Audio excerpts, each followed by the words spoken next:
Vaya, creo que Teodoro se esmeró en escribir esta carta de broma. No lo sé, Fiona, más vale hacer el especial porque esto es serio. Bueno, de ser así, no te preocupes, te apoyo hasta el fin, porque soy tu perro. Bienvenidos a nuestro especial de Halloween de Diario del Reino Animal. Luego de que yo y Fiona hayamos recibido esta misteriosa carta, sea de quien sea, nos vemos obligados a hacer lo que nos pide, más si es escrita por un desconocido. Bienvenidos a Terrores de Nematocera, en el especial en el que vamos a hablar de criaturas espeluznantes pero con sus análogos reales, es decir, zombies y vampiros, y los parásitos que si bien son reales también los incluimos, básicamente criaturas que hayan inspirado a monstruos de la cultura popular. Como sea Teodoro el responsable de esto, le arrancaré 3 de sus 9 vidas, veremos a todas las criaturas de nuestro mundo que sean parecidos a los monstruos que nos piden, así que pónganse cómodos y disfruten del video.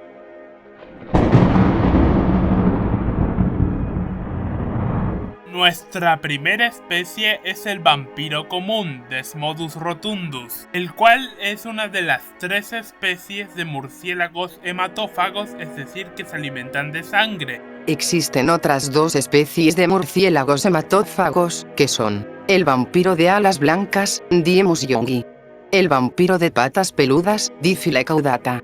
Ambas se alimentan de la sangre de las aves principalmente, aunque el de patas peludas rara vez consume la de los mamíferos. Junto con el vampiro común, son las únicas especies de murciélago que consumen sangre, encontrándose únicamente en el continente americano. Contrario a lo que la cultura popular nos ha dicho, los vampiros no muerden a sus víctimas con los caninos. De hecho, lo hacen con los incisivos, que están bien desarrollados para este propósito. Y el único vampiro de ficción que se asemeja a su contraparte real, el murciélago vampiro en pocas palabras, es Nosferatu. Además, el vampiro común es uno de los murciélagos que mejor camina en tierra, mientras que los otros murciélagos se arrastran o son muy torpes andadores terrestres. Esta especie incluso es capaz de galopar. Esta adaptación le permite acercarse a los demás animales sigilosamente para poder alimentarse. Cuando el vampiro hace la herida, procede a lamerla, y la sangre no deja de manar, porque la saliva de este murciélago posee un anticoagulante. Se ha registrado que en cautividad pueden tomar cerca de 26 litros de sangre al año, y también se le teme por transmitir el virus de la rabia. Sobre esto último, en Chile la rabia se encuentra erradicada, y tendrías que tener muy mala suerte de toparte a un murciélago infectado, siendo que los perros solemos ser principales transmisores de esta enfermedad, en ambientes donde no se ha erradicado, y donde viven muchos congéneres callejeros. Un dato curioso de estos murciélagos es que eligen el área adecuada para morder, usando un sensor de radiación infrarroja situado en su nariz, similar al de las serpientes como las boas, pitones y crótalos. Además de que, pese al temor por la rabia, no todo en estos mamíferos es negativo. Resulta que en un estudio publicado en la revista Stroke Journal of the American Heart Association, en 2003 se probó un fármaco llamado Desmoteplasa, que utiliza las propiedades anticoagulantes de la saliva de Desmodus rotundus y que además demostró aumentar el flujo sanguíneo en pacientes con ictus. Espero que con el murciélago vampiro hayan calentado motores, porque las criaturas que vamos a ver a continuación son muchísimo peor, ya que transmiten enfermedades y son de muy mala fama.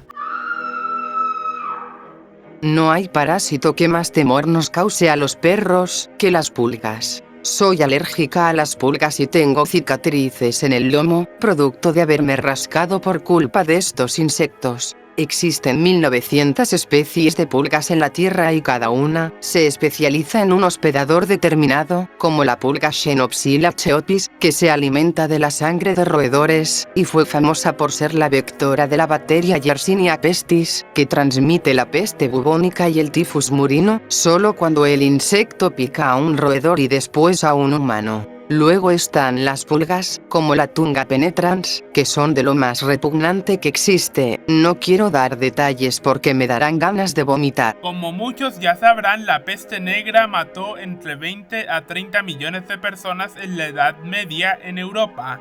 Y como muchos ya sabrán, además, las pulgas son insectos que no poseen alas, pero que no las necesitan para llegar muy lejos. Saltan usando sus patas traseras, saltando una distancia de 200 veces el tamaño de su propio cuerpecito. Las pulgas son además insectos homometábolos, esto quiere decir que su ciclo de vida es de metamorfosis completa. Del huevo nace una larva y de la larva, después de alimentarse por un tiempo, se convierte en pupa hasta emerger un imago o pulga adulta. Algunos suelen decir que las pulgas son primas de las garrapatas, pero esto viene más de que los insecticidas las ponen juntas y no por separado. Las garrapatas en realidad son arácnidos, y para llegar a sus huéspedes, suelen trepar por el pasto y esperar a que un desafortunado samaritano pase al lado de ellas. La mordedura de una garrapata es indolora, pero no es inofensiva. Se sabe que enfermedades como la de Lyme, la erliquiosis y la tularemia son transmitidas por garrapatas a humanos. Las pulgas saltan, y las garrapatas trepan. Las pulgas, además, no parasitan a una única especie, y menos cuando su nombre común lo diga. Un estudio llevado a cabo en Virginia examinó a 244 pulgas de 29 perros, pero todas esas pulgas eran pulgas de gato. En Virginia no se habían encontrado pulgas de perro en más de 70 años, y puede que ni siquiera se den en los Estados Unidos. Sabemos que muchos ya han visto a esta mosca en más de una ocasión, con un tamaño un poco superior al de la mosca doméstica, con sus grandes ojos y con un color azul verdoso. A simple vista, esta mosca sería una más del montón, eso hasta que la conoces en su etapa de infante, es decir, en su fase larvaria, donde sí es de temer porque esta mosca es la famosa Cocliomia omnivorax, cuyas larvas son conocidas como gusanos barrenadores. Esta mosca es conocida por provocar la miasis, una enfermedad parasitaria ocasionada por larvas de moscas que afecta los tejidos y órganos de vertebrados, incluidos los humanos. Según el tipo de parásitos, las moscas que producen esta infestación se dividen en 3 categorías. La miasis obligada, la peor de todas, es producida por moscas, cuyas larvas son parásitos obligados, que requieren un huésped para poder proseguir con su desarrollo, y se benefician del tejido vivo. La miasis facultativa, causadas por dipteros que son parásitos oportunistas. Las hembras de estas moscas depositan sus huevos en materia orgánica en descomposición, cadáveres y excrementos, pero que bajo ciertas condiciones, lo hacen sobre organismos vivos. La miasis accidental, causada por moscas de vida libre, pero que bajo ciertas circunstancias, pueden ser ingeridas por el huésped y producir la infestación de forma accidental. La mosca barrenadora se distribuye en el Nuevo Mundo y es fácilmente identificable por su color azul verdoso metálico y por poseer 3 rayas horizontales en el dorso, y es superior en tamaño en comparación a la mosca casera o doméstica. La hembra suele depositar de 10 a 500 huevos que eclosionan en condiciones ideales y que sus hijos comienzan a alimentarse de los tejidos de su hospedador después de nacer. Con la cabeza situada hacia abajo, obviamente, y penetrando en forma de barreno, hacen la herida más profunda, y esta herida puede atraer a otras moscas que también depositarán sus huevos y agravarán aún más la miasis. Un festín de moscas sobre una herida. Actualmente, se han tomado medidas para erradicar a la mosca barrenadora, y quizás la más sofisticada es la del insecto estéril. Este es un método de control de plagas, respetuoso con el ambiente, en el que curiosamente se cría y esteriliza a las moscas barrenadoras macho, para luego soltarlas al medio natural y así aparearse con las hembras silvestres, pero ellas no sabrán que acaban de perder el tiempo, puesto a que no tendrán descendencia. Si bien las moscas tienen fama de ser sucias y portadoras de enfermedades, son, al igual que el resto de los animales que veremos en este video, importantes para el ecosistema, ya que las moscas polinizan plantas y sirven de alimento para otras especies, además de que sus larvas ayudan a limpiar cadáveres que podrían contagiar de enfermedades a animales sanos.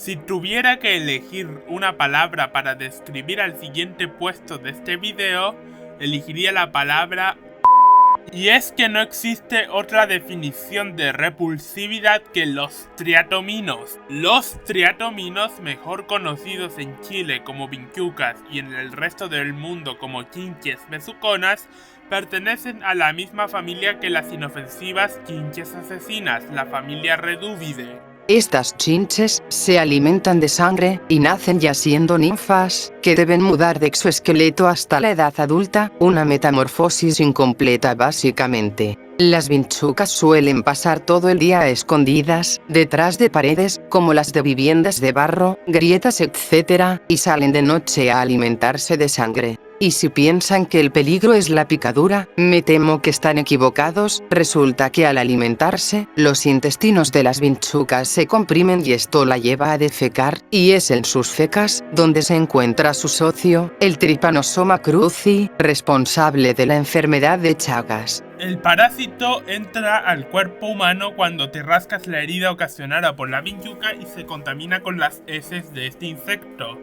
La enfermedad de Chagas puede ser moderada, causando inflamación y fiebre, o duradera, y de no ser tratada puede ocasionar una insuficiencia cardíaca congestiva que podría ser letal, debido a que esta patología afecta a los órganos musculares del cuerpo, incluidos el corazón. El tratamiento incluye medicamentos antiparasitarios, pero estos pueden ser ineficaces si no se trata rápidamente, además de que algunos de estos fármacos suelen tener efectos tóxicos en el cuerpo humano.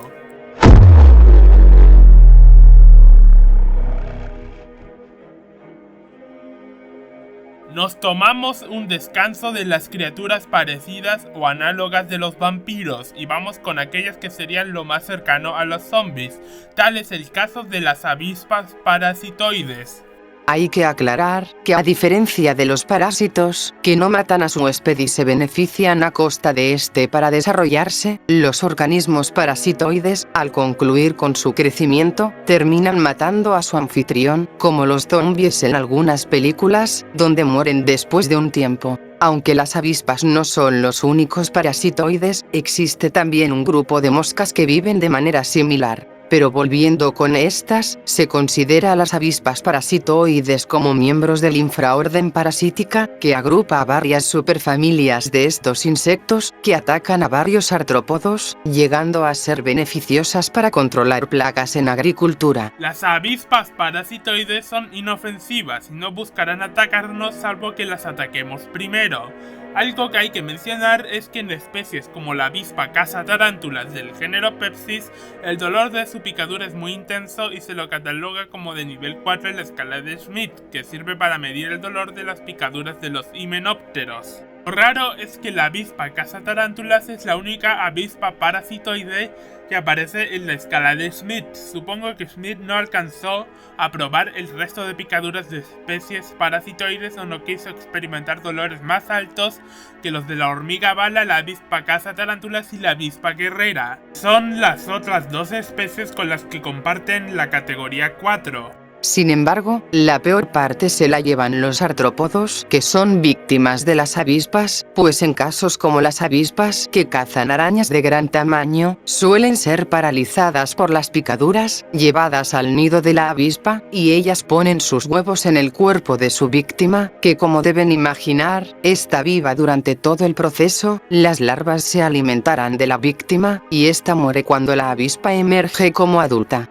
Pero si tenemos que llevarlo a la temática zombie, la más parecida es la avispa esmeralda del género Ampulex, que ataca a cucarachas. Con una picadura, la cucaracha actúa como si le hubieran drenado las ganas de sobrevivir, y se deja guiar y controlar por la avispa. Algunas avispas parasitoides atacan a orugas, y provocan que la oruga solo proteja a sus huevos, reaccionando agresivamente hacia atacantes, hasta que de ellos emerja la avispa adulta.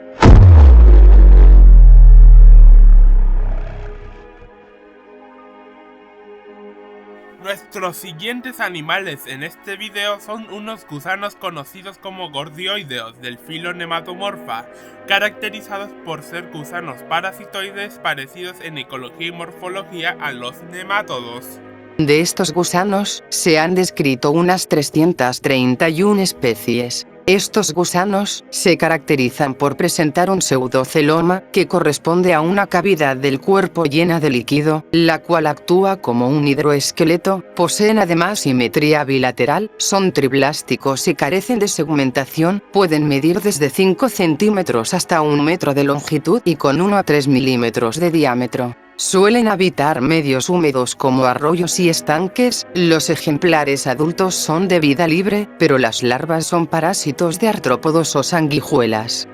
El más conocido de estos gusanos es el Spinocordo de Stellini, cuyas larvas se desarrollan en el cuerpo de insectos ortópteros como los grillos, y son capaces de modificar el comportamiento de sus víctimas.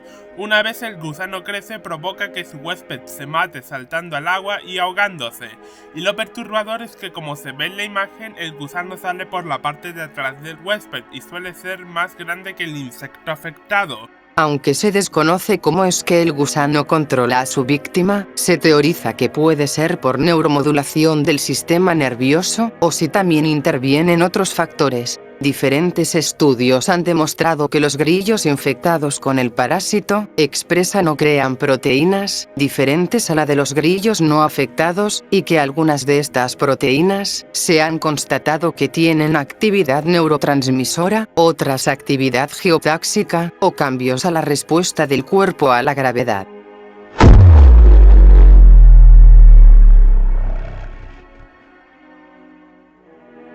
De seguro creo que más de uno ya la venía a venir, y es que un especial sobre zombies y vampiros del mundo natural no podría estar completo sin las famosas moscas del género Glossina, o moscas tsetse para los cuates. Estas moscas son hematófagas y se las puede encontrar principalmente en el continente africano. Suelen distinguirse de las otras moscas de gran tamaño por dos rasgos fáciles de observar. El primero es que cuando están en reposo, estas moscas pliegan completamente las alas sobre el abdomen, por lo que se puede observar que un ala descansa arriba de la otra. Y el segundo rasgo más notorio es que la mosca tsetse tiene una probóscide larga que se extiende directamente hacia adelante y está unida por un bulbo distinto a la parte inferior de la cabeza. Se han encontrado fósiles de moscas tsetse que datan del Paleógeno en Estados Unidos, y se conocen unas 23 especies de estas moscas en África y en la península arábiga. Existen 3 grandes grupos de especies de moscas tsetse: las del grupo Morsitans, que son especies de la sabana; las del grupo Fusca, conformada por especies que habitan los bosques de África; las del grupo Palpalis, conformada por especies ribereñas, siendo las del primer grupo las más conocidas y de muy mala manera, por transmitir al Trypanosoma brucei, que ocasiona la letal enfermedad del sueño en humanos y la nagana en los animales como el ganado. Esta enfermedad afecta a personas que viven en el África subsahariana, ya que coexisten con las moscas tsetse, pudiendo ser letal si no es tratada. Los síntomas van desde la fiebre, la sudoración, la debilidad y el insomnio hasta producir un coma que puede ser letal. Las personas que viven en zonas rurales y que se dedican a la caza, la agricultura, la ganadería y la pesca son más propensas a ser picadas por la mosca tsetse, contrayendo la enfermedad. La mosca tsetse, sin embargo, tiene un lado maternal, único entre los insectos, ya que las hembras ponen un único huevo en cada puesta, y la larva permanece en el interior de su madre durante los 3 estados de su desarrollo, casi como un tipo de viviparidad. Mamá mosca alimenta a sus crías con unas secreciones lechosas que emanan de una glándula modificada en su útero, y después de completar su tercer estado de desarrollo larvario, las recién nacidas se arrastran hacia el suelo y se desarrollan en un caparazón conocido como caja puparial, dentro del cual completan su desarrollo y se vuelven moscas tsetse adultas. La mosca tsetse adulta emergerá después de 20 a 30 días. Esta especie es multivoltina, es decir que hay varias generaciones en un solo año. Por lo general producen 4 crías por año y hasta 31 en toda su vida útil. Un dato extra es que existe una banda musical argentina que se llama como estos insectos, la mosca tsetse o simplemente la mosca.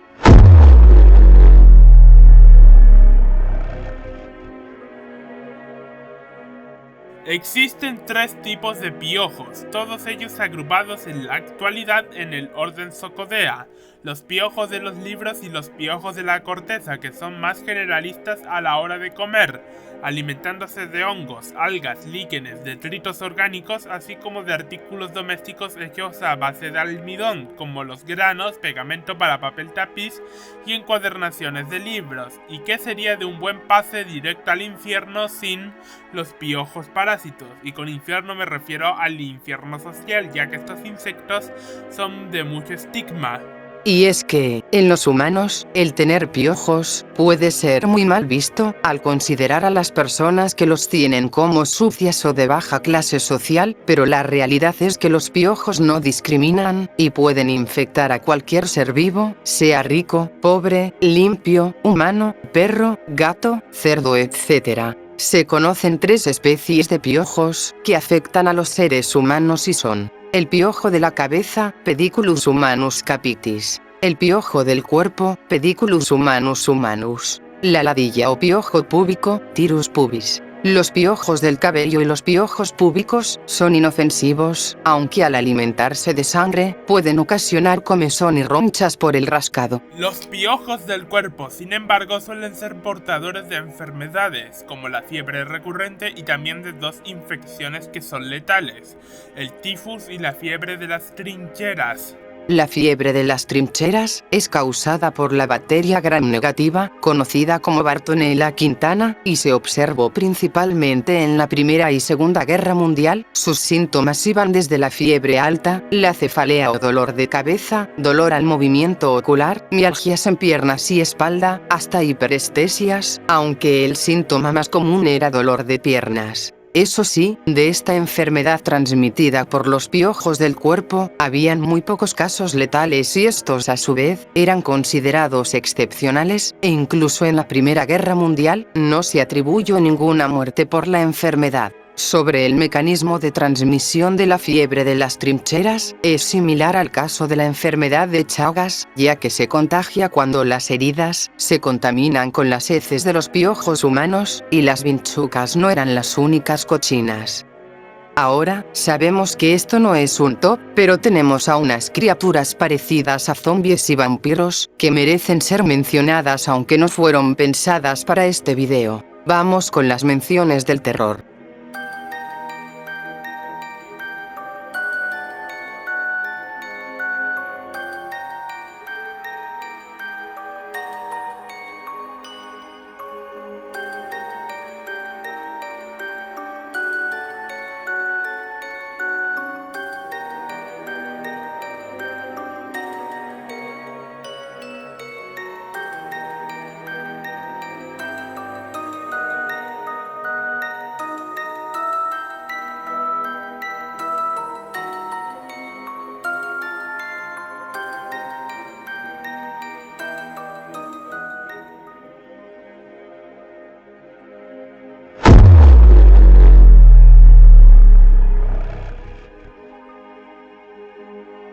Os felicito por haber llegado hasta nuestro último animal del video, ya que esto prueba de que sois demasiado valientes.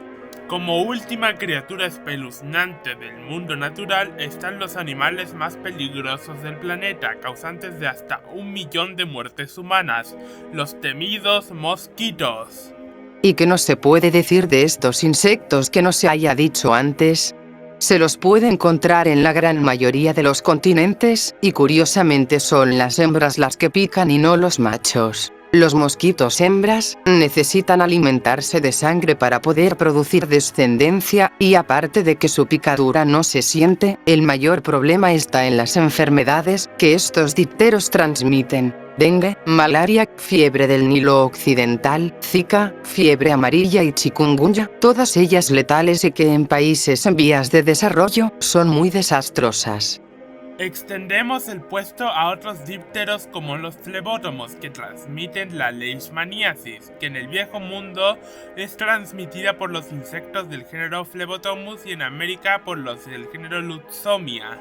Bueno, esas serían todas las criaturas que veríamos en este video, las más espeluznantes. Aunque aún no sé quién fue el que mandó la carta. Hola chicos, ¿todo bien? Teodoro, ¿tú mandaste esta carta? No, yo estuve fuera, durmiendo como lo hacen los gatos. Y si no mandaste esta carta, ¿quién lo hizo? Criaturas oscuras de la naturaleza vienen. La hora de cenar para ellos es. Buscarán de ti hacerse con un festín de sangre, o en un zombie van a convertirte. Quizás a muchas de ellas no les importe tu miserable existencia, pero para muchas otras no eres más que una enferma obsesión que debe ser de inmediato atendida. Los venenos en el aire están, las infecciones bacterianas, víricas y parasitarias te persiguen audazmente. No te dejarán respirar, pues el mal nos sigue a todos hasta el final de nuestros días y la muerte nos llega a todos tarde o temprano. ¿Viviste una buena vida? ¿Tuviste sueños y esperanzas? ¿Amaste a cada persona o animal que estuvo contigo? Pregúntatelo muy bien, reflexiona con cuidado y no te dejes engañar, porque una vez conoces a estas criaturas, no te van a soltar. ¿De qué sirve agarrarse a lo que ya sabes? Porque una vez caes en su trampa, tu paso al infierno ya está asegurado. Vámonos de aquí.